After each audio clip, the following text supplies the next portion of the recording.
Oh yeah. Yeah. Mm, So, hi and hello and welcome to the Prestige, your Vampire Rivals podcast. I'm your host, EC Bond, and with me is Rav, Yes, and Ed. And hopefully this time you'll be able to hear him. I'm kind of nervous. Ed, you there? yes, I am here, Ed, aka Satyr Jester. What's up? Is my audio coming through? Your audio is coming through. Welcome to the Audio, party. All audio, over. What? Audio. Oh, it works too. Rav, yes, say something? audio, audio. I love it. Oh, I'm verklempt. Everything works. This is fantastic. Oh All my right, cool. gaudio. Oh my Gordio. All right. So, if you haven't guessed yet, I am EC Bond. That's Ed. Hello again, chat. Thank you. Thank you, Rob, for that. Let me go ahead and show that because I have this whole cool thing now that we can do. We are going to go over the winning deck of this year's Conclave 2022 at GenCon 2022 in the year of 2022. This is the deck that won everything. Won. They are the champion of Conclave. I believe they get the title of Justicar, right? Is that what it is? Does That's anyone right. know? Yeah. Yes. They are the Justicar of the United States of America, I assume. Danny Torrio. I'm saying that last name wrong just because, well, I just want to embarrass myself. And I didn't meet the guy, but Ed, Ravias, you guys were there at Gen Con. Did you meet Danny? Was he playing at any of your tables? Yeah, he played at my semi like The the day final one. the semifinals table. So he Okay, was in my four-person group game. nice, The one right before the nice. final one. Yeah, So day two, top 16. That's right. Day two, top 16. day two, I top was in his 16. pod. That's just a Yeah. cool. That's a cool phrase. Day two, top 16. All right, cool. Well, we were talking about this earlier, but there were some technical difficulties. Hopefully, you guys can hear me. I'm just gonna double check right now and make sure my audio's on, and it is good. Whew. Yeah, yours is. I checked. Oh, good. Because that'd be hilarious if we did all this and they can hear you, but they couldn't hear me. Actually, that might be a blessing. I'm terrible. So his combo, the winning combo for the Conclave, was Hunt the Hunters with Dragon's Roost. We have talked about Dragon's Roost a little earlier. Um, Rav, yes, you did have some things to say. Any chance you can just kind of sum that up? Because I know you said a whole bunch Sure. and it was really good. Sure. So basically, Dragon's Roost was very popular. That's not super surprising. I think it's been popular since it came out. Um, and I think it's not waned in popularity almost at all. Awesome. Yeah, I It agree. is still strong. There were, I want to say, 8 roosts, which makes up about 25% of the people who were playing, a little bit less. Wow, look at that Um, math. Now the real question is, if it was 8 of 25% of the number of players, how many players were there? well, it's not exactly Well, 25%. It was like 40 something, yeah, right? 40 something people, yeah, right? yeah. I think there was supposed to be about 42 players, but then they did have some people dropped at some point.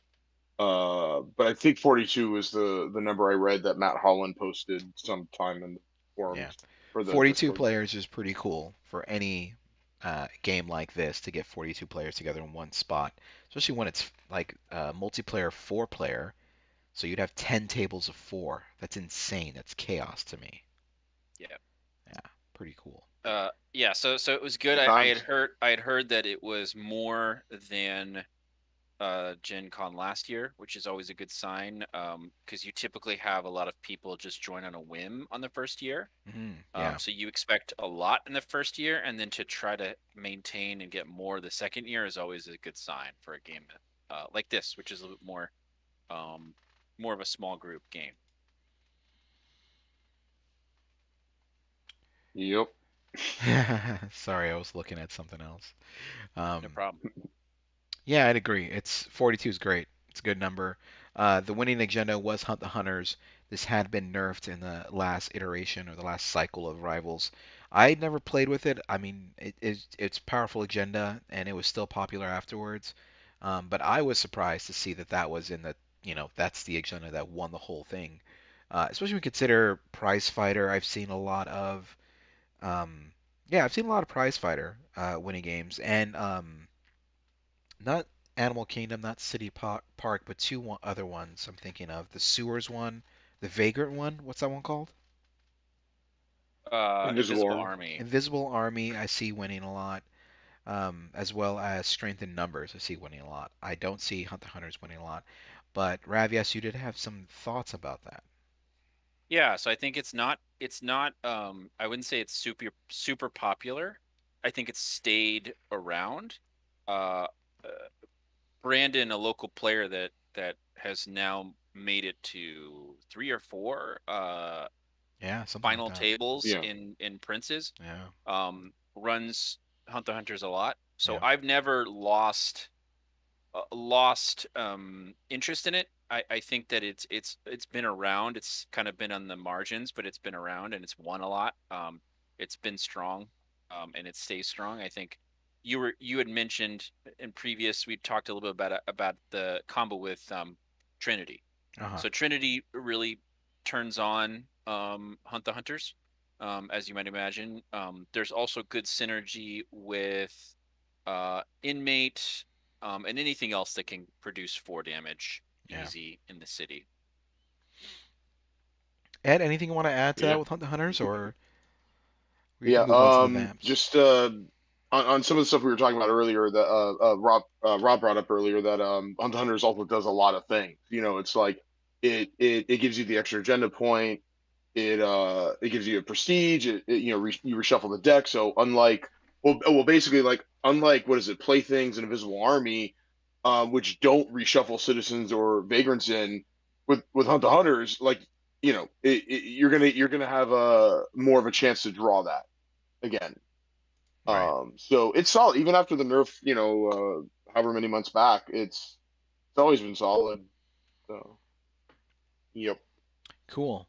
Well, let's move on to the vampires that were in this. Was his inmate? I'm sorry. Was leader his inmate? Sorry. Was No, inmate leader his lead, leader? What's wrong with me?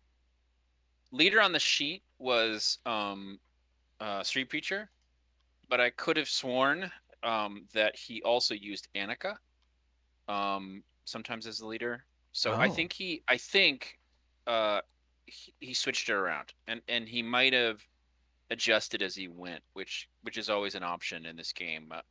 Interesting point of strategy for new players or newer players or medium level players is that you pick a leader, but you really don't have to stick with it. If you wanted to switch it right before the game, you pull out the one that you want to play, and that really there's no rules against that. So it's definitely interesting if you Yeah. have a reason to do it.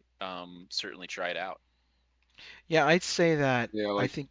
Go ahead, Ed. I think you have. Yeah. What were you gonna say? Oh no, I was just saying, yeah, like I mean, if you're pretty sure that another player's using a certain leader and you don't mind risking starting with that yourself, you could always put out that same leader. Like if somebody else is using like Trinity or Annika or something, you could put out your own, make them bid, and then switch back to your original leader. But it's risky because you need to be happy with that leader in case they don't bid. Um, True. Yeah. Did you Yeah. see So anyone doing that at the tournament? By the way, anyone like spite playing a leader just not to this block? tournament. No. Okay. no, I think Not this tournament.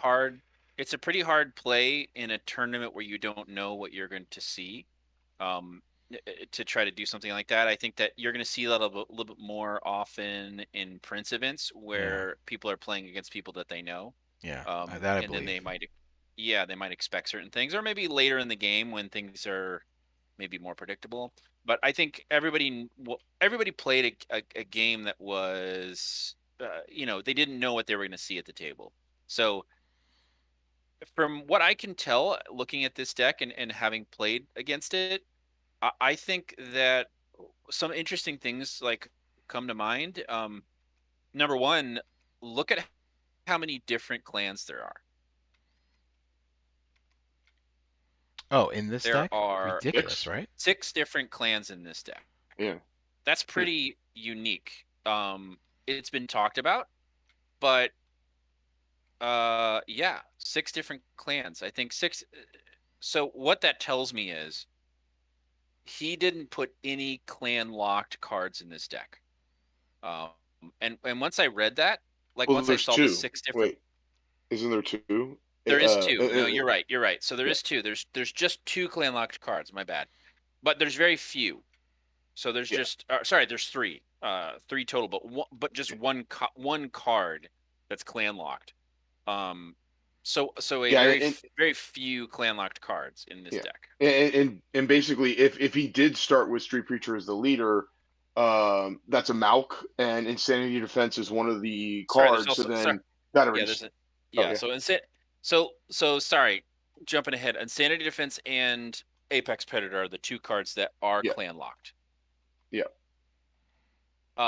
yeah. But nothing else. Just those two.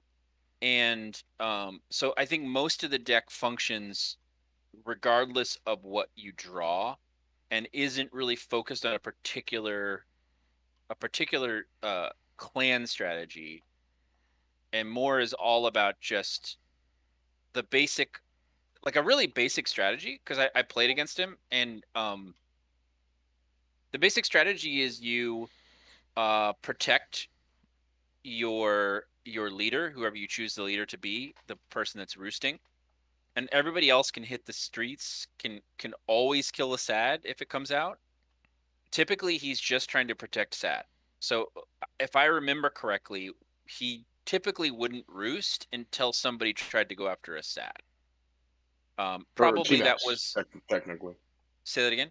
Team X, yeah. Apologies, Team yeah, X, technically. yeah. So now it's Team X, yeah, an antagonist. I should start saying that. So basically, he protected antagonists, um, and then just went after the antagonists when it got back to his turn. And his vampire setup is basically just based on that, right? I mean, inmate, clandestine, Jacob, maybe not smoke, but Annika and Trinity, they're all designed around being able to hit the streets and do 4 damage to anything. Yeah, So and actually, Smoke, because he has so many social attacks, Smoke can, Smoke becomes reliable because he has two social, and interrogation does 2 damage. Well, actually, I guess veiled threat doesn't. I don't know. yeah, Apex does, so but can he play that with a 3 VP, 4 VP? No, so I guess it's just interrogation.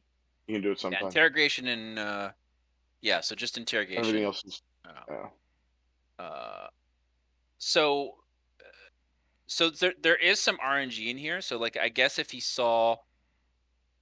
he probably wants to dig for vampires in certain situations, because he's running a lot of fortitude cards. So he's running prowess from pain, he's running unswayable mind, and he's running hardened flesh and fight or flight. All those are fortitude cards. He's only got two fortitude vampires. So that's Yeah, interesting. that is So I think interesting. that do might you be remember him why. digging for vamps? Well, I think that might have been why he ran Annika. At least in my game, he ran Annika as leader. So I think that he Hmm. might have switched to that, maybe because he wanted to make sure he got fortitude. Yeah. Um, And the other thing is that, like, it would make sense if Street Preacher wasn't the leader, because that is who he wrote down as the leader on the sheet. But like Dragon's Roost's ability and Street Preacher's ability are very similar. I jump yeah, out in front, so it would make more sense if one of the other vamps was the actual leader, and then Street Preacher is just an additional jump in front that yeah. comes Well, out. Honestly, let Annika me makes more Um, sense, yeah, doesn't it? let me look at this. The I have his deck pulled up, and I'm looking at Feral yeah, Fangs, which is doing two physical, but none of his characters have Protean. Yeah, Protea yeah, doesn't matter. So the reason Right, why people run Fail Fangs these days is because it's a 3 for 2. right. So you're using Uh, Inmate, you're using Jacob Frost. yeah, so you can use yeah. Jacob Frost, you Right. can use Inmate, you can even use Annika Or or Trinity for a yeah, 3 hit. Yeah, yeah. yeah. Yeah, yeah, And exactly. also, Street Preacher can block physical and then hit for two, right? But For what? Well, no, you can't play a card when you're blocking. Not a damaging card. You can play a reaction. oh, forgive me. Yeah, you're right. Yeah, no Yeah, problem. yeah. I don't know what I was thinking. Although Street Preacher can play Mighty Fall, because that's a 2 BP and he's a 2 BP and he has one mental. So if Yeah, they have a bunch of blood, you're looking at 1, 2, 3, 4 damage. yeah. Yep. Yeah. He's also playing Tenebrous Avatar, which is Oblivion, Yep. Love that which card. only Love one, it. yeah, awesome card. But only one vampire has Oblivion on this. Right. So now that I'm seeing it, it's making more sense. I think the thing with Annika is just it's it. I think he put Annika in there as leader, and is running it just because of the fortitude and oblivion, Yeah, and the right? two Because social. yeah, Yeah. just as Yeah. a last, yeah, as with the two social, which turns on a bunch of other attacks. Yeah. Because Yeah. he's running mostly high hit social cards, and when he played me, he had Annika, Trinity, Clandestine, and Street Preacher. Hmm. Um, So let me ask this. Why is there so much Obfuscate and no cards that use Obfuscate except for Veiled Veiled Threat? Veiled Threat. It's Yeah. not that much out. There's only two. It's kind of a grab bag. I mean, like if you Yeah. see Clandestine, you want Veiled Threat. Right. If Yeah. She does you 5 damage with it Yeah, I by get what you're herself. yeah, like I get what you're saying, Rob. And it's like you have Jacob Frost, right? You're using Feral Fangs on the physical attack? well, Or Jacob anything really, Frost because he gives bumps. Yeah, can use Veiled Threat, can use Interrogation, can use Mighty Fall, you can use Mighty Fall, and you It can also also depends pop on that how up many can too. use vamps Jacob had. Sorry. Yeah. Molotov Cocktail. No, Ed, you're right though. Yeah. It's yeah, like I mean that's the thing about Jacob Frost. He gets all its benefits Sometimes from you don't having even other need an people. attack card. Yeah, You sometimes you don't even need an attack card depending on how many vamps you have out, yeah, or you still use the attack card to ensure your thing, right. And your target goes down. he is running pretty lean. I mean he's got 2, 3, 3, and 4, right? So that's he'll be able to get out Street Preacher. He'll get out Jacob Frost. He'll get out Smoke, right? Those are pretty cheap Oh, prestige wise. another thing I just noticed for consistency actually is he has both Jacob Frost and Inmate and 3 Molotovs. Smart. Oh right. Oh, I love he's doing that. brutal. Yeah, Just yeah. brutal. And Yeah, so in burn the them game that all. I played, I wouldn't say that I was going to win, but I had an angle on the win. Um uh I had struggles with my downstream rival being extremely defensive. Hmm. Um Extremely defensive and very not table balancing. Hmm. So that person was the aggressor on this deck. So most of the game I knew that this deck was running agenda, like as in racing basically. We're getting agenda very quickly, scoring it. Nobody was taking the sat off the board. Or sorry, the Team X off the Hmm. board, so that Right. was a problem. Right. So every turn he was able to hit the sad, which is what he wants to do. Thus why he's running Dragon's Roost, right? To Right. protect those sad so they get back around to him so he can hit them. Um, so nobody was pressuring him. Um, and but I kept on hitting him with agenda drops to keep him down. I got him down to 9 on what was going to be the last turn because the person to my right, my aggressor, was at 12 on that same turn. But the way that he won was I had Marcus with a bunch of points on him, and I want to say he had Jacob. It was either Jacob or Inmate, doesn't really matter. Pulled into my haven, Molotoved uh, somebody in my haven. I think it was Marcus, but there was a little guy that was going to block the second attack that he burned Mm. with the Molotov, and then he clandestined Veiled Threat uh, on Marcus and got like 5 points that Ouch. way. So it was a 2-hit combo, and that's exactly what he set up here. So late game, and he's like sitting on cards because he's never attacking. He's just going into the city to get points. He's just protecting the city, um, and Well, protecting he's never Sad. attacking vamps. You mean right? That's what I'm Sorry, saying. because he Yeah. is So attacking the city. he's Right. only Okay. Cool. attacking the city. He's only doing one attack, but he's keeping a bunch of attacks for that last turn when Yep. somebody else is a threat, right? So I was a threat. or I was, or rather, I wasn't a threat. I was a bunch of points, right? Hmm. So he was like, okay, there's my win. I can take out two vampires and get the 5 points before the next person in turn order would have gotten the win. So So yeah, I yeah. think it goes to show what we're seeing in the best decks. You have a strategy, right? Hmm. You have side strategy. You have contingencies. I will say I'm looking at this, and you're absolutely right, Rob. Like that's what this is. This is an aggressive deck toward Team X, toward antagonist. Also, Extrinity is up there too, which is just giving you +2 on antagonist. So either way, he's going to get through. And he's using Street Preacher, he's using Dragon's Roost to block anyone else from getting them. And then when he does block, he's just being defensive. He's not trying to kill anyone. He's just trying to, survive whatever the attack was. Right? Right. Yeah, Right. And it very was it cool. was a strong strategy. He Yeah. he raced, and then it was his game to lose. And I that's generally how I try to play too. I generally look for a deck that can get to 13 quick, or as quick or quicker than anybody else, and can stay alive, Yeah. can survive, and has contingencies in case somebody, takes agenda from you, which is what I did to him.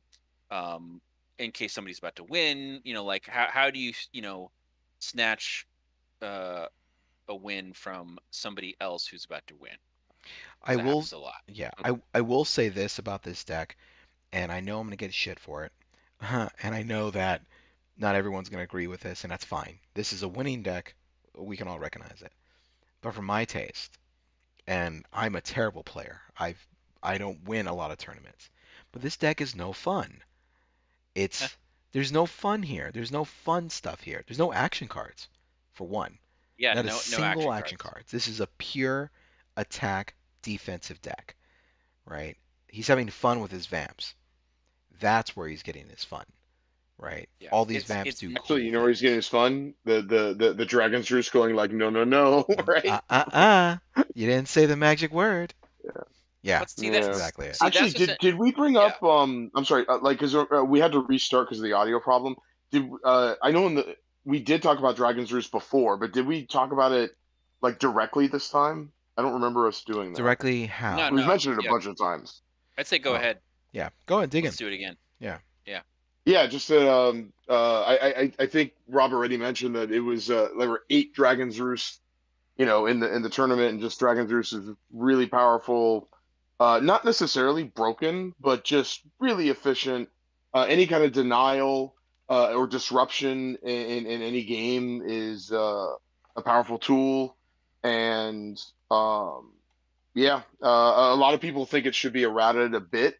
Not hit with like a Nerf bat or any completely, but just bring it down a little. Maybe add some contingencies like you can only do it if you're not in the streets, or remove the prestige gain from it, or make it that if you are in the streets, you can only block like against city deck people. But if you're in New Haven, maybe you could block against vamps or so, whatever. I don't know. No, I just threw out a I bunch hear of you. random thoughts there I hear involved you, on right? various Like conversations that I've had. What about you guys? if there's one thing that can be said about Dragon's Roost is that it's being used. People are using it, and it's a pain in the butt to deal with, and it won the tournament. So whether or not they nerf it based Yep. on that, I don't know. I mean, it really does depend a lot on how Renegade sees the game. Like this is a deck that won. And if you want to win every game, do you play this deck? Not necessarily, right? Again, it's like Yeah. if you get a lot of pressure, if you're playing a deck that's aggressive, they're gonna go straight in on you every single time. They're just gonna go after your vamps, go after, people there for the quick point. I mean, you got twos and threes, you know. You can kill twos and threes. So if your predator, Yep. right, your rival that's going after you is got like aggressive combat oriented deck, they're gonna go straight for you. It's gonna burn all through your defensive cards, your reaction cards, and then when you want to protect um, your SAD Hey, or your Team X, you won't be able to. hey, EC, post the new link to the chat. People are saying that they're Oh, the using new the link? old link. Actually, can you post a new link to the chat? Because I can't really do that from where I am at. Okay, sure. Yeah. Oh, I'm afraid that you know what? if I leave this screen, everything's Oh gonna yeah, it'll stop working. crash. The since you mentioned the term predator, because like several of us used to play the old Oh VTS game. yes. I was me and a few other people have started using a term. I think I was the first one to come up with it. Just saying, I don't care. But on the other hand, yes, calling the dibs. Yeah. Rivaler, because you have your rival No. and then your rivaler. No. It's just a weird term, but I'm not like I started doing it, and I picked up on a few other people doing it also when we're playing online and whatnot. Rivaler. So This is gonna be. Well, Go ahead. yeah, This. I swear. This. because on one hand, like Predator, like I don't think Predator is like TMR copyright whatever, but on the other hand, there Well, the I differentiation mean, between games. yeah, I don't know, sure, but at the same whatever. time, rivaler, bro. That's like, yeah, I don't Yeah, know. no, it's yeah, weird. It's silly. I Yeah. know. yeah. I know. We'll see Anyway, if that catches on. this, We'll see if that catches this on. message brought to you by strangeness and wording. Right. So, so a couple more things about this deck in summary. Sometimes a simple strategy does best. Something you can't mess up. Something that doesn't take a lot of juggling. Straightforward, punchy punch. But at the same time, by the way, there was a clear strategy here. It wasn't hmm just do anything. It was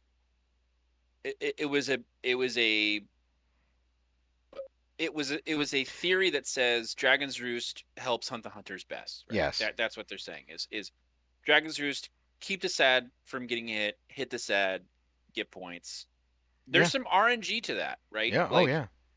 if you look at all these different vampires, like let's say you don't get Trinity, um, that's a little weird, right? Let's say you get Smoke and you don't want him, too early. There's a little bit weirdness. So let's say you get a bunch of the fight or flight and unswayable mind when you don't want it. But I think in general, because it's playing such a sort of passive game in the beginning of the match, I think people just don't pay attention to it.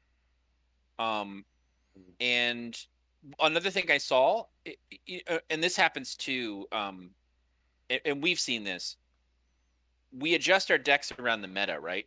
And our meta, EC and Ed, is very competitive, and I think it Yeah, created certain things that just don't exist in other metas.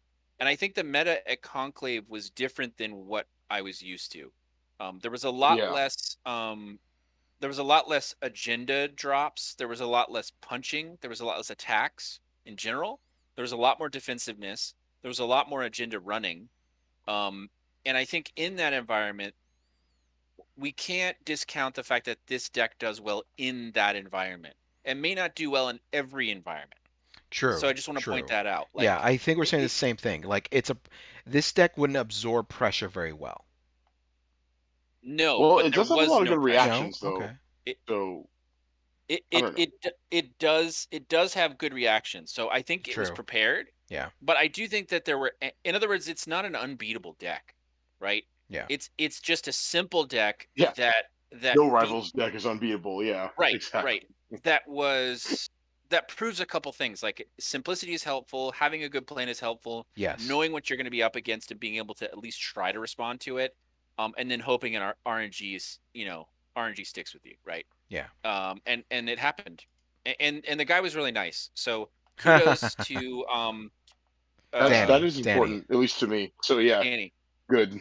Oh, Yeah, I, Danny absolutely. I was. I ended up not being able to. I didn't play. I didn't get matched up against him. So I yeah.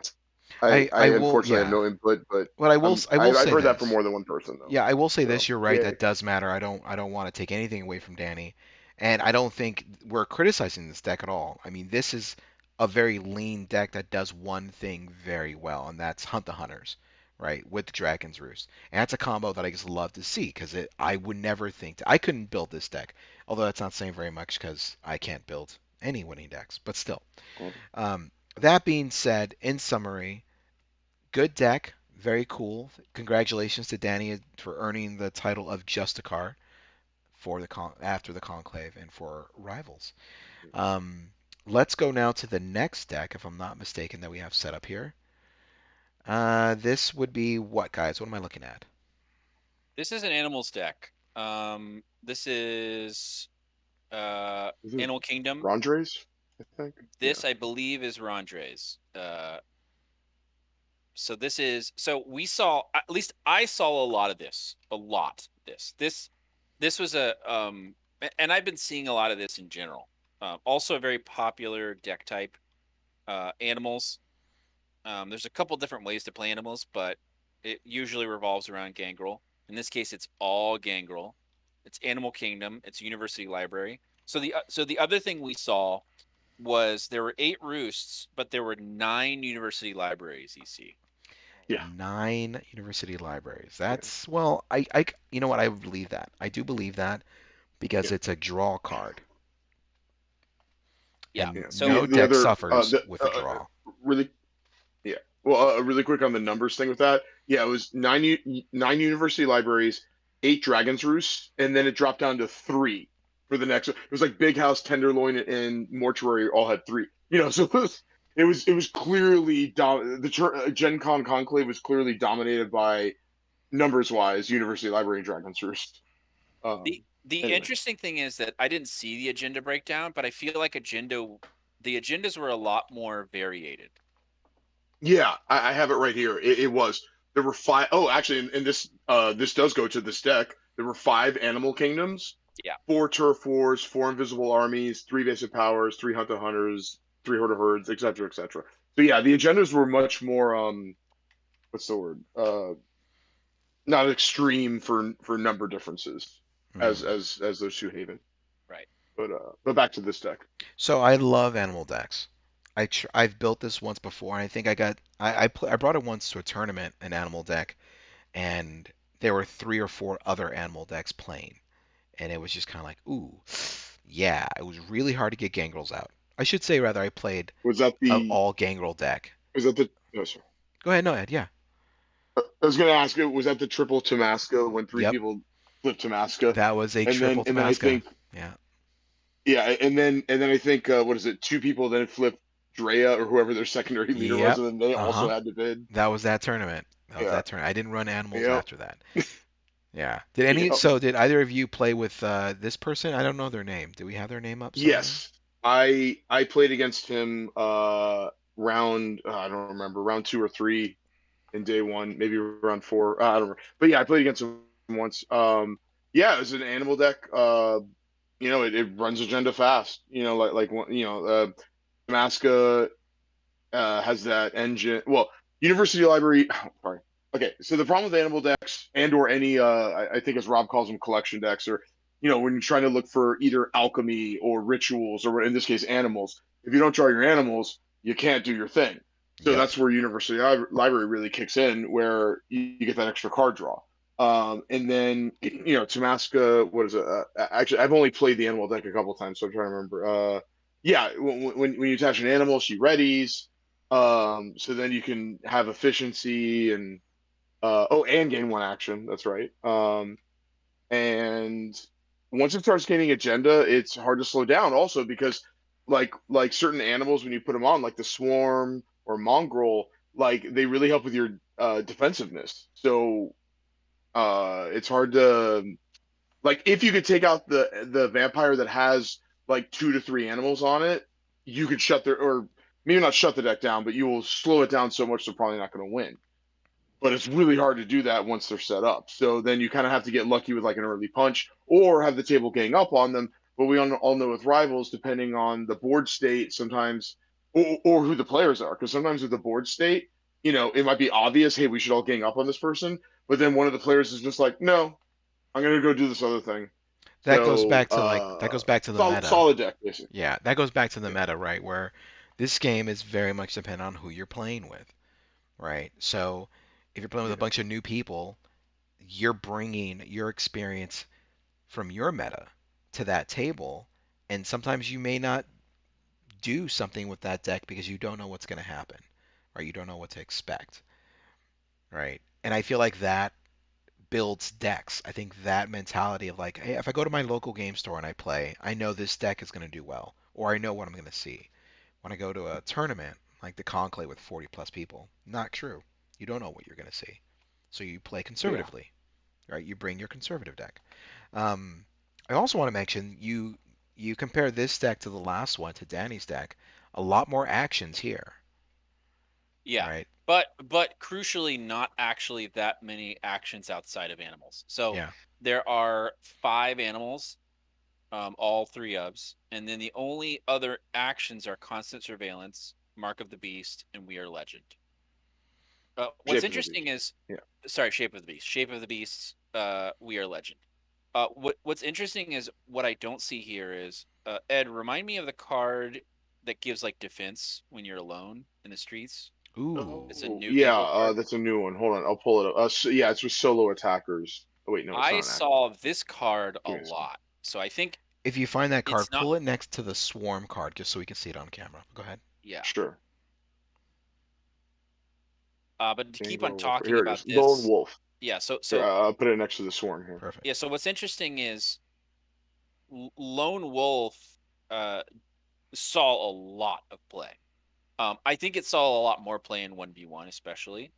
We won't necessarily get into that for here, but strong card that people were really experimenting with. But interesting that it's not in this deck. Another thing is another thing that I haven't seen a lot of in our meta, and I think this I would say this is the thing in our meta that I wasn't prepared for, that didn't prepare me for this larger conclave meta.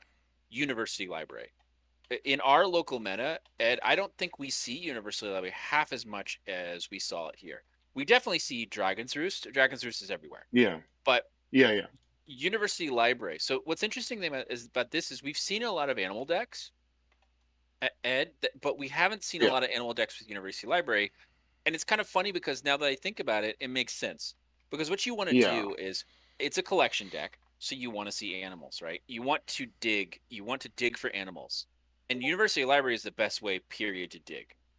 Yeah. The other thing that seems obvious to me now that I see it is Gangrel survive, right?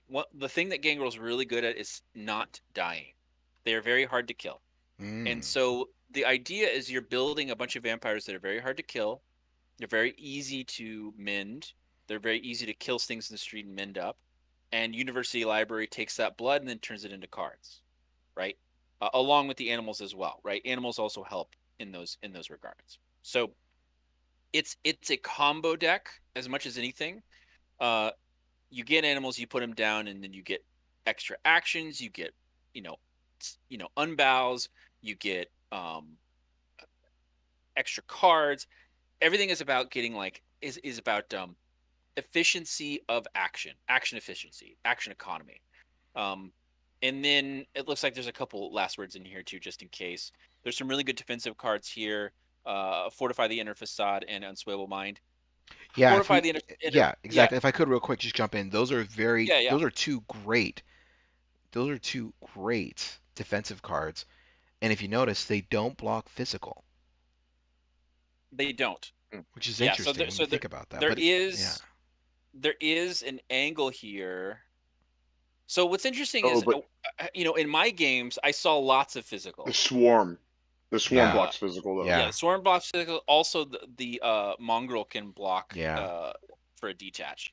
Yeah. Um, Yeah. but what's interesting is, yeah, you're right. There isn't almost any physical block, which is an interesting gamble, right? Because in general, I saw lots of physical at the table in Conclave, right? And one of my struggles was I have a physical heavy attack deck, and so I was in a situation where I kind of wasn't able to hit people as much as I would like to have, and I would have loved to have had this person as my downstream rival.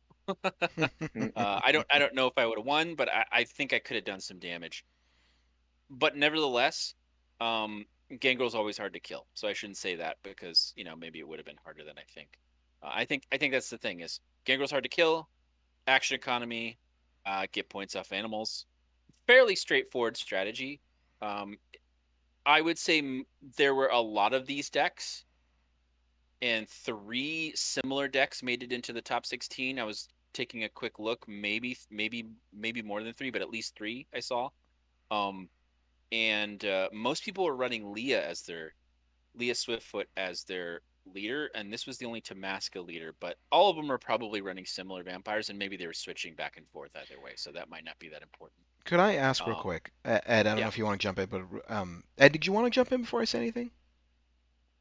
No, No, okay. no, So I'm constant good. surveillance, constant surveillance. Did anyone pull Love that it. off in the tournament? Did anyone actually Yeah, get that pulled yeah, off and it helped them win the game? yeah. I saw it played at least once that I remember. I've used it in Prince tournaments Nice. before. No, I'm glad that I Um, mean it got used once because that's one of those cards, right? Cover target. Just so we know, constant surveillance, pay one prestige. Cover target foe, agenda, or haven with this card, or pay one to do both, so you pay two to cover both. Covered cards have no text. At the start of your next turn, burn this card. So you're basically stopping someone from winning for one whole turn, yeah, yeah. yeah, yeah. which for an animal deck is Usually you exactly what you wait to. need. Yeah. Oh, Sorry. Oh, go ahead, right, Ed. yeah, Yeah. because you're racing with a yeah, you're racing with your agenda, and then if someone's gonna, if somebody's using what strength in numbers, knowledge is power, whatever agenda that can give them like a two free agenda card that can give them the two free agenda, you throw that on them, and then now you can overtake them. And yes, you do have to sacrifice one of your actions to do that, Mm-hmm. but in theory, one of your actions is going to only gain you one agenda, and by playing this card, you're stopping them from gaining two. So, when you put all the math together, in theory, hopefully you're getting ahead. And not to mention that if somebody else is the agenda leader, other people are going to be hitting them and also messing with them. And or an early turn. If you could pull off an early turn constant surveillance on somebody with a university library, that's great. Like a turn one, even Oh, it's sure. cool. Like I Yeah. remember somebody did that to me when I was using my Alejandro deck Right. with knowledge is power, and it totally slowed me down.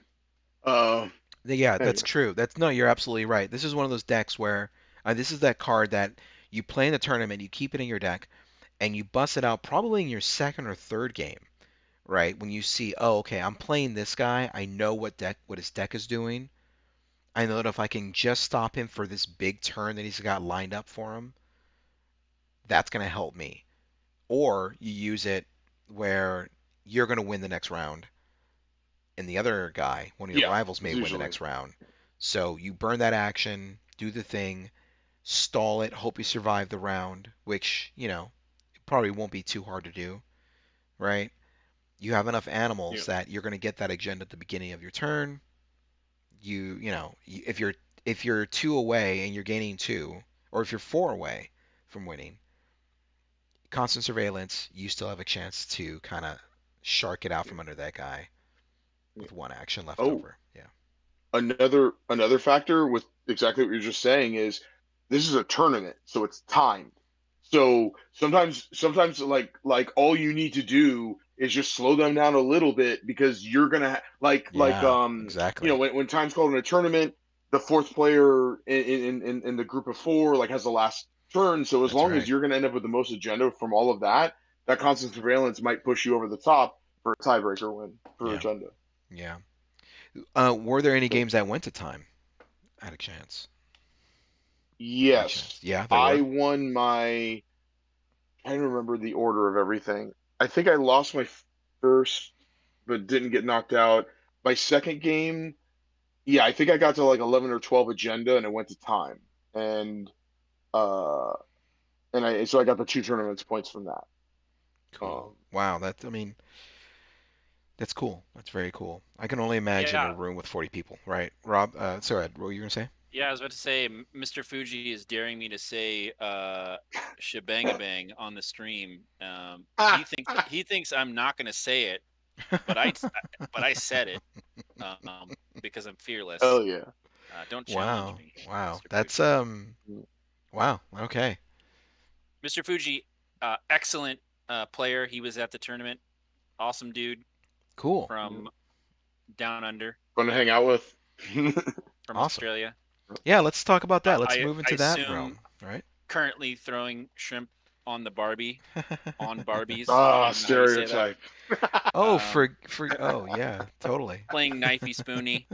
Um, these types of things. The water in his toilet goes around the other way. That kind of stuff. Actually, Punching no, and I kangaroos. also got to give a shout out to he's my inmate brother because as far as I mean, maybe there was a third person, but as far as I know, I think it was just him and me. Like we both brought inmate as our leaders. Different decks, like the rest of the decks were different, or different enough. But yeah. No, Oh, no, and he cosplays as inmate too. So Oh, high five, yes, that's right. high five, Fuji. Cosplay all day. Anyone can he was the cosplay other inmate. person that cosplayed other than Ed. And his That's cosplay right. was I was way simpler. yes. Personally, I was Laszlo Cravensworth from What We Do in the Shadows. I had my totally not cursed witch's skin hat, and uh, That was and I a got the top 16. So yes, the that hat was was indeed good fortune. yes, it was. Yes, it was. Um, I honestly thought that was the hat from Hogwarts at first, and I didn't know if that was the pun that I didn't understand. I was like, oh, it's a hat from Hogwarts, and it's really old, and then You're it's not a the only vampire one. hat. I had a few people in the airport That be thought the like, same "Oh, it's a thing. sorting hat," and it's A like, sorting hat, well, right? actually, it is made from witch's skin, but There you you go. know, Just lean into it. No, no, no, it's a sorting hat. I'm going to Hogwarts. Yeah.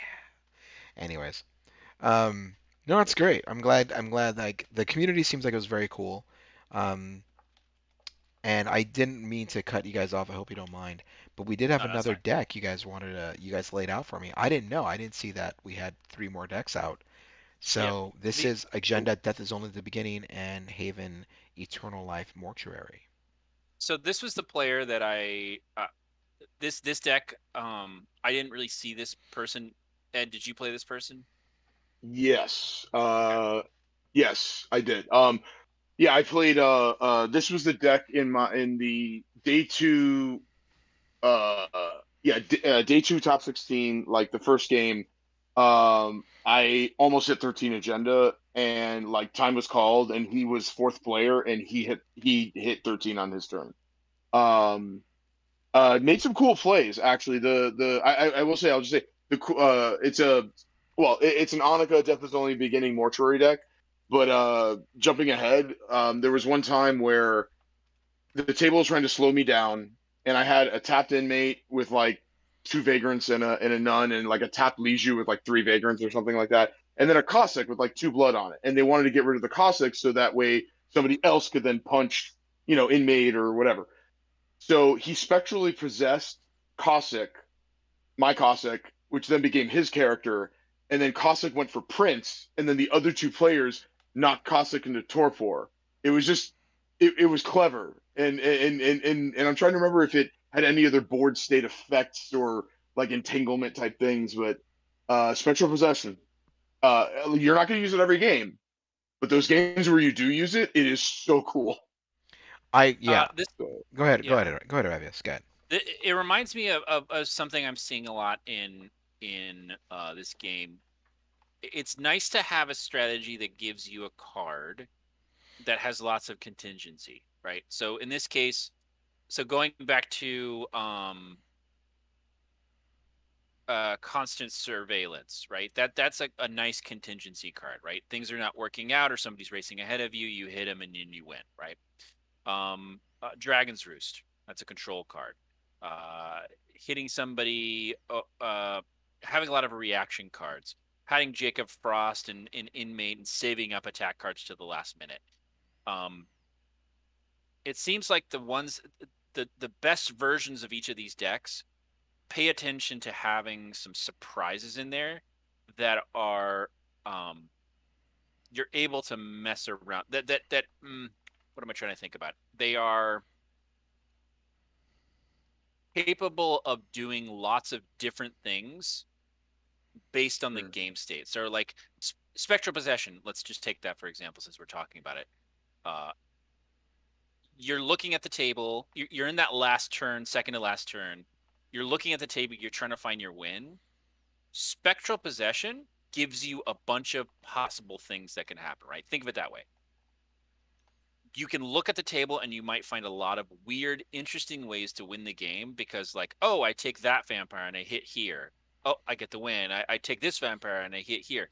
It's just, it's not that it always helps you win. It's that the possible things, the versatility. yeah, the versatility. That's the word I'm Yeah, looking for. It's yeah. versatile. It's It's versatilely yeah, powerful. Yeah. yeah. I've seen somebody win through. Actually, I think I've seen this with both characters where the person needed one more point and they didn't have the attacks in their hand. And so they specially possess somebody else's Trinity to hit an antagonist, or somebody else's inmate to hit whatever. And and the other neat thing on that versatility is like you can actually use this in what's supposed to like you know how like that card far reach. Sometimes I mean it has a secondary clause about like attacking and it can't be reacted to and everything else, but sometimes people just use it for the first clause, which separates out that character into its own party in the streets. Well, with special possession, that's one of the things is you ready target character in the streets and they become a separate party. So you could basically take control of somebody's vamp, do an action with that vamp, which is what the thing allows you to do. But now that vamp is separate, and or what if they only had a party of two vamps? Now they have two parties with one vamp each, and your second action could be like smack it, and they can't block. It's Exactly. just Yeah. yeah, it's good Yeah. versatility. It's a fun Yeah. far reach. This is a fun, like, hey, not only am I going to take it, well, it's not a far reach because it doesn't pull out of the Haven, but I get what you're saying. That's a very Yeah. cool, just having the option to pull a character out into the streets and have them become a separate party and make them vulnerable. It's a cool And it ability. Cool readies them, ability. And it readies them. so Yeah. you can you'll definitely be able to use the character, Yeah. yourself. It's cool. But This yeah, is a in fun general, it deck. was Yeah. yeah, it's your Death is only the beginning wants you to have ideally three people into torpor. So and the tricky part, like I played a lot of Hakata, so if you don't mind, I guess I'll jump back in here.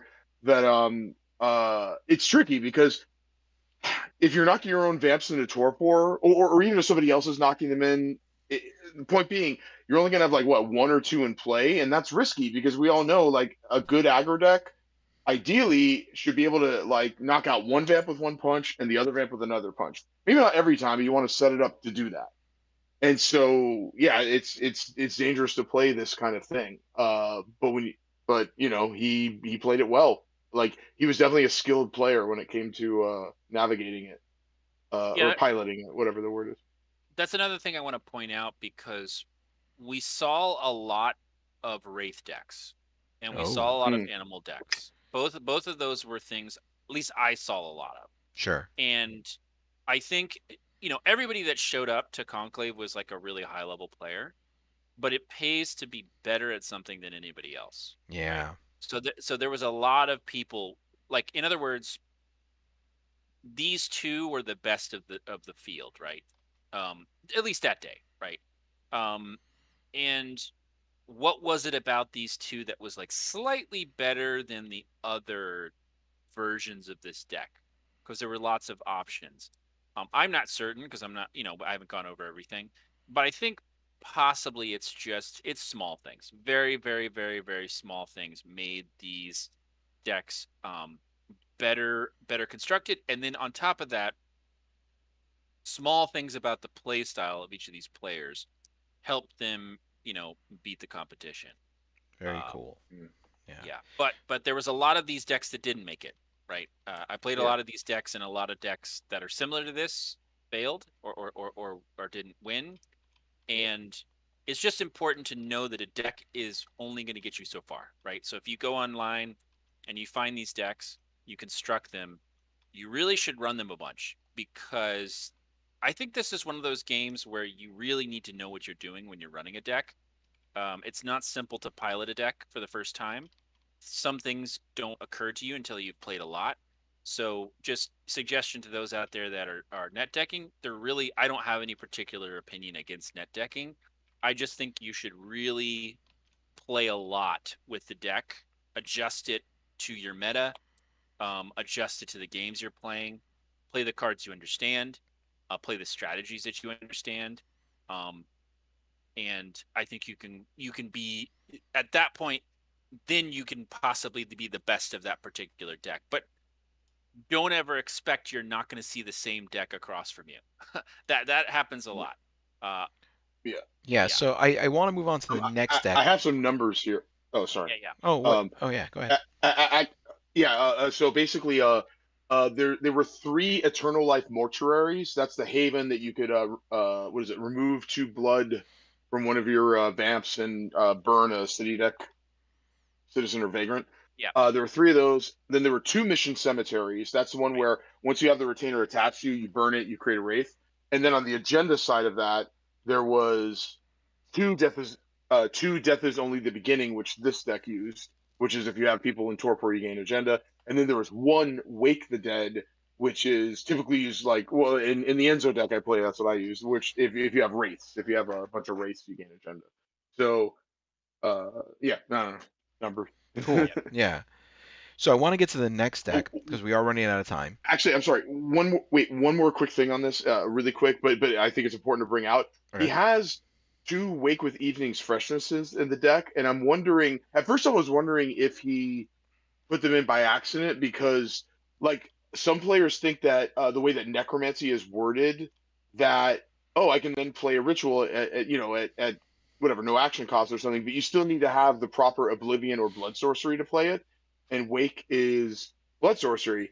But then I was thinking the only I could be wrong. I think it was maybe an error of putting it in, but if he spectrally possesses somebody with blood sorcery, they could then cast Wake with Evening's Freshness. So technically, Oh, it's yeah. possible, but I don't know if that was the intent. I'm Uh, guessing not, but there's no city mortals right now that have thaumaturgy. Yes, there are. In the Prague deck, the uh, Fortune Teller. it's Oblivion. No, that's Oh, Oblivion. sorry, it is The Oblivion. medium. Yeah, the Yeah, medium. yeah, the That's medium has Oblivion. Oblivion. Yeah. Okay. I don't think anybody has blood sorcery. Yeah. Unless we're Yeah. misremembering. No, I think that makes sense. I mean, because why would a human have blood sorcery? But I Yeah, thought I was trying to make sure because I don't sure. have them as memorized as I probably should at this point. What's The Prague interesting deck. Yeah, I'm a though, little. Well, yeah, it's we only got the prog. I mean, we played with prog deck on TTS or whatever online, and like but yeah, and then the double conclave or the conclave events and the prog events, and then the prog. Yeah, yeah. I'm there It, with you. I should have had it a little bit more memorized. it could have just been a mistake. And the interesting thing about mistakes in this game is you can run a deck with mistakes and just use them for mending. Yeah, Or that's or true. or Yeah. getting ending intel. or Yeah. doing intel. Yeah. So the interesting thing about that is that sometimes you can run a mistake and still make it to the final table. Just a little note to people that are playing in a tournament and notice, oh, I made a mistake in my deck. Just keep on playing. You still might make it to the final table. You still might win. Don't give up because you can just use those cards for To mending. Yeah. mending. Yeah. Yeah. You're the So, best around. uh, so I want to get to this next deck because it is an interesting one. Everyone's been talking Oh about yeah. it. It is the hotness, Disheveled Shelves. Wacky fun. If your rival's library has no cards in it, you win the game. If you would cause a foe to discard cards, you may have that foe draw that many cards instead. And the gall, right? The moxie to play Disheveled Shelves with University Library is pretty Mhm. hilarious when you think about it. Right? It's you're drawing Did you cards. play against him? Yeah, yeah. Rob, did you play against him? I'm sorry, I didn't mean to No, interrupt. I Yeah, you're I fine. apologize. did not. You're fine. I uh I I, I think I played him in round 1. Um, but do you guys want to say anything? Like basically, I No. can give what I recall of this, Yeah. but do you guys want to start No, no, go or for it. If you No. have things. Go for it. Yeah. okay? Okay. So basically, um, he played it as from, and again, this is only one time playing against him. I don't know if this is his typical strategy or not, but he seemed to play it as more of a bomb deck, which is kind of how you should do it. As in, you're not going to go like, oh, I'm going to make you draw, like every single turn, I'm going to make you draw 1 card and 2 cards and 3 cards and 1 card. Because the problem with that is that you're then piling a bunch of cards into somebody's hand that they're going to use to win the game before you. So you want to save all of it up until the last minute. And then that last turn, ideally last turn, maybe last 2 turns, you draw them out. So basically, and then the other tricky thing when it comes to running this kind, like this deck's in a sense, kind of a not a combo deck, as in like you need the it's that bomb combo that like you need to make sure over the course of the game you have drawn all the different draw cards that all the different cards you can make your rival draw over the course of that game, which is what University Library helps with.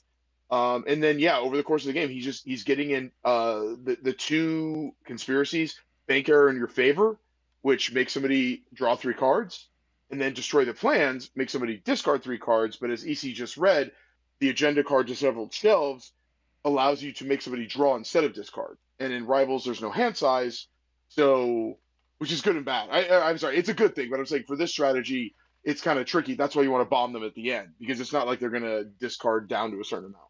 So um, so basically, yeah, it's you're just doing your thing, and then like last turn you might be like, oh, that's right. And conspiracies don't take actions to trigger; they take actions to put them into play. So in this last turn, maybe he's going to do a prosperity, make everybody draw 4 cards, and then maybe do uh whatever else, or 2 prosperities even, make everybody draw a bunch of cards, and then you trigger your conspiracies and you draw them out. Oh, that's right. And his leader was, I believe, Boric. Is that Yep. what's listed on the sheet? Yep. And yeah, property developer. I think I'm trying to remember what Havens he went for. I think artist loft is a common one people go for property. Oh yeah, property developer is you could put Havens on your on. Is it the event playing it? That's your leader. You can put additional havens on your leader, and they will gain the leader ability from it. So Artist Loft is a common one, which is draw discard at the end of the turn. Uh, I think he probably had Dragon's Roost in there also, which is good to slow other players down. Um, back to what we were talking about with the other Dragon's Roost. That's the other neat thing. Whereas if somebody else's agenda running, you could slow them down. If you have Roost. And I don't remember what like the second or third Haven was that he ended up putting on. But, Interesting. Wow, this yeah, is a deck when you look at it, it's interesting, right? He's hanging out, he's digging for cards, right? He's going through his deck to get, or they, I should say, they are going through their deck to pull the games that, to pull the cards they want off, and they're having fun, right? They're just biding their time.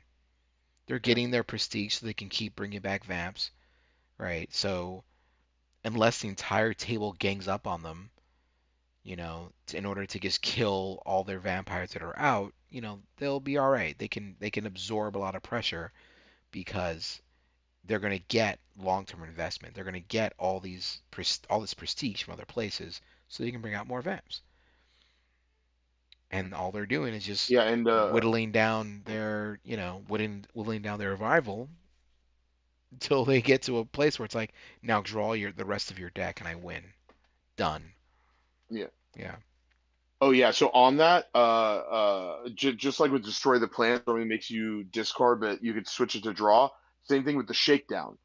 So like Yeah. like last Yeah. turn, you just made them draw actually I guess that's your 2 actions. Your first action is prosperity, which makes everybody draw 4 cards. Then you trigger all of your conspiracies, and then you shake them down, and they might have like, oh, you have 4 social attacks. Okay, instead of discarding those, you're going to draw 4 cards, Yep. and maybe that was the last 4 cards in your deck. Yep. Um, Yep. one way to defeat it or to mitigate it is bank error in your favor is Malkavian only, and with conspiracies, you don't need the Malkavian. Since it's played face down, you don't check for clan when you play it. You check it when you resolve it or reveal it or whatever. I forget the Interesting. specific game term, but so if you can knock out all their Malks on the turn, like right before the turn that it looks like they want to trigger everything, you might be able to stop them or slow them down. Unless but then again, he has Governor, which costs 5, and then Street Preacher costs 2, Renee costs 2. So like, I guess if I were him, I would try to have whichever one's in place, Street Preacher or Renee. I have the other one in my hand Yeah. just in case somebody knocks one out. Just for 2 prestige, you could just chuck the other one out. And yes, it's one of your actions, but you still might be able to like pull off the just shoveling their shelves. So another thing that I notice about this, and Rob, I don't know if you want to jump in. Well, why don't you go first, and then I'll So then I'll see. one of the Yeah. cool things I'm seeing here is spy games, right? Prosperity is making Yes. everyone draw cards. Anyone who's near, getting their whatever, anyone who's near top decking, right? One action to spy games, then you're going to trigger destroy plans. Maybe you have 2 of them out, right? That's 6 cards. And you still Yep. have an action left over to do a shakedown, right? Like, in Yep. other words, there are ways this deck will win, even if your rival's not the one who's discarding cards. That Very is cool. actually what Yeah. happened. Thank you for reminding me, but I can let Rob jump in before I say that, or Yeah, I because think I have a bad this habit of talking too much this sometimes. yeah, this deck does a couple things that you don't see that often, and maybe we should or we will. And that is it waits till the last two turns. This like the more I'm looking at this deck, the play style is survive until the last two turns or so. Draw all your combo cards, right? So one of your combo cards is spy games, whatever, right? All this stuff we just talked about. Set yourself up. And here's the other thing that it does that we don't talk about. And when I played with this person, I played against the person in a 2v2, and there's a certain style to his play. Oh, why are you Um, moving cards? well, I'm showing you something. So Oh, okay. he had his agenda flipped over pretty much the whole time, and I think that that's part of the The two strategy v here two. too. Well, I think it's part of the strategy in general, right? So if Mm, you've never played this deck and you don't know it's disheveled shelves, you can't prepare mm, for it. yeah, Ooh. yeah, So I yeah. It think might look some like of he's the playing game, disheveled shells, but yeah, are you sure? exactly. Yeah. Some of the game, and towards the end, I think people figured it out, right? But a lot of games, I imagine, were it was flipped over. Nobody knew what he was doing. Nobody knew what his style was. They were like, "Huh, he has a big hand. Probably he probably had some conspiracies Conspiracies down, or traps. They don't right? know which is yeah, Traps, yeah. whatever." And then at the very end, he's got a setup, right? He's like thinking, "Okay, oh, there it is, right?" He's like looking for that win. He's got a spy games in hand. There's somebody that's low. Bam, bam, bam, bam, bam. They die, right? That's the idea. Yeah. And it's interesting. It's definitely a different way to play. Yeah. I haven't seen people do that. I've seen people try disheveled shelves, and I think we already mentioned this at the beginning. I think they just weren't doing it. Like they hadn't quite figured it out, and the thing that you're figuring out is basically you're setting up a final win, like a final turn win, and you kind of don't want people to know you have disheveled shelves until it's too late. Um, that feels like how you'd want to try to do this. And obviously, he got really far. I didn't see any other disheveled shelves. Did you? Let me check. Let me because we got the list. So Yeah. I don't remember seeing any, but let's see. That is agenda. There were three. Oh, there were. There were Wow. three. There you Yeah, go. apparently there were three. Okay. The other ones didn't. I guess I didn't see them. This was the one I kept on hearing about. Yeah, So I don't know how they were playing. But yeah, this one, strong concept. Strong concept. yeah. Uh, One thing I noticed too that could be an angle to stop this deck is it chills in the Haven, um,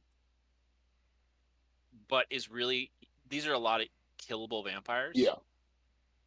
and um, I noticed that it's running Fortify the Inner Facade, so probably what it's most worried about is Prestige Drain, Hmm. because it probably a lot of vampires get killed. But let's Yeah. say you're running a deck that gets lots of points off of killing vampires, you might like having this person downwind of you because you're going Yeah. to go in the Haven. It's going to cost you a little bit, but you're going to get some easy kills on Renee, and Street Preacher, possibly also Im, and sometimes Victor as well. Fairly easy to kill vampires. Fairly. Um, they're not. Yeah, and there's only one reaction in this deck. And this And is a deck no reactions for physical. and So and this is a deck you'd want upstream from you as well, because this deck isn't going forward at all. Oh, so No, no, you wouldn't uh, want that because this is the trick deck. You wouldn't want to be downstream of this because you be the one that would get stomped in the end and not realize it was happening to you. Right? Right. This is the deck I would not want to be upstream of me. No, I get Uh, you. That's fair because yeah, if I mean he can or the rival player can tag anyone with disheveled shelves. It doesn't need to be their rival. With spy games in play, you're getting it with University Yeah. Library. You're just waiting for someone to go down. But what I mean by if he's upstream from you, this deck is going to take a while, right? He's got to get his combo. He's got to get his cards in order to Oh, I see what you're trigger saying. what he's going to So do. he's not going to be Yeah. putting pressure on He's you. not going to be putting a lot And of pressure he on has, you. Yeah. if you notice, he has 0 attacks in the deck. So this specific deck. Okay, actually, I will jump in here because it's very relevant to what you guys are saying. Sure, yeah, yeah. Because my memory kicked back in. He was my predator in that game, Okay. but he noticed another player had University Library. So basically, oh, in his opening hand, he had drawn 2 spy games, which we knew because at the Ooh. end he had said that, but also at some point, I think I shook him down at some point, and no attacks, and I saw the spy games. He ended up discarding the other one. Anyway, but yeah, he decided early on, I'm going to go for the University Library player, and we all talked about this after the fact, and I think it was, what is it? He ended up using the other player ended up using his University Library about 6 times, and that was at least 1 or 2 times too many or something. Like, because he was using, because we all figured out what was happening, and we were trying to table talk to make sure that the shells player wasn't going to deck the guy, but you know how it is sometimes where it's like he's like, no, but I need to draw. I'm trying to remember who it was, but I don't recall 100%, so I don't want to say. this person here. Who? What person Okay, here? yeah, that's who I thought it was also. Yeah. The other one, the animal deck, right? I think so.